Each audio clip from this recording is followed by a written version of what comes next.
what causes the phases of the moon. So my goal here in the next 30 minutes is to make you smarter than a Harvard graduating class. Wasn't their fault. They learned about moon phases looking at a book.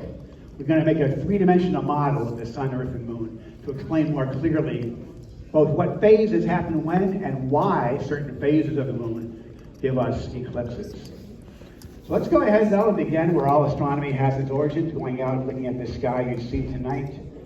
So let's put a little bit of the cloud cover on here, get the time on. So we're out here in New Jersey. But instead of being in Newark or in Jersey City, we're going to head out to the New Jersey countryside where the stars are more plentiful. Our sunset music, a song called Quiet Night of Quiet Stars, appropriately. We're going out to the countryside tonight. See what's up there in the sky this evening. The sun goes down about 6 o'clock now. Still on daylight saving time.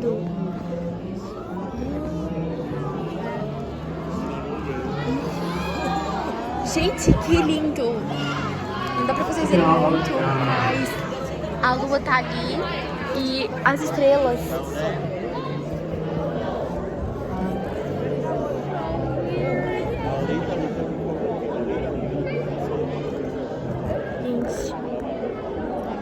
All right, so out here in the countryside, there are 2,000 stars you can see, far more than you can see, for example, if you were in Newark or in Jersey City where you have a lot of lights in the sky.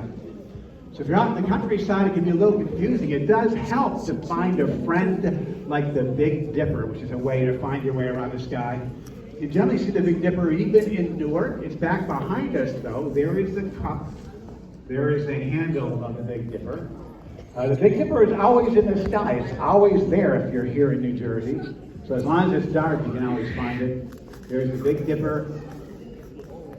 And that is about 200 years old. You may have heard of a similar term. This was also known as the drinking gourd before the American Civil War. It was a way that showed the direction north, which was towards the states that no longer had slavery. So follow the drinking gourd. If I could have the cell phones off, folks. Very distracting. Please put your cell phones away until the end of the show. That those little screens throw so much light on your neighbors. So please, I see one more on. Beautiful. I will give you a photo op at the end. We're going to ride that roller coaster. That'll be your video or photo opportunity. So there's a drinking gourd. It actually points.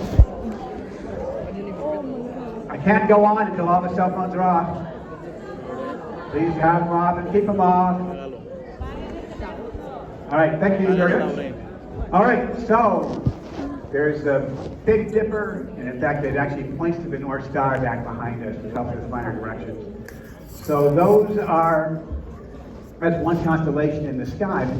And in fact, astronomers officially assign every part of the sky one or another constellation.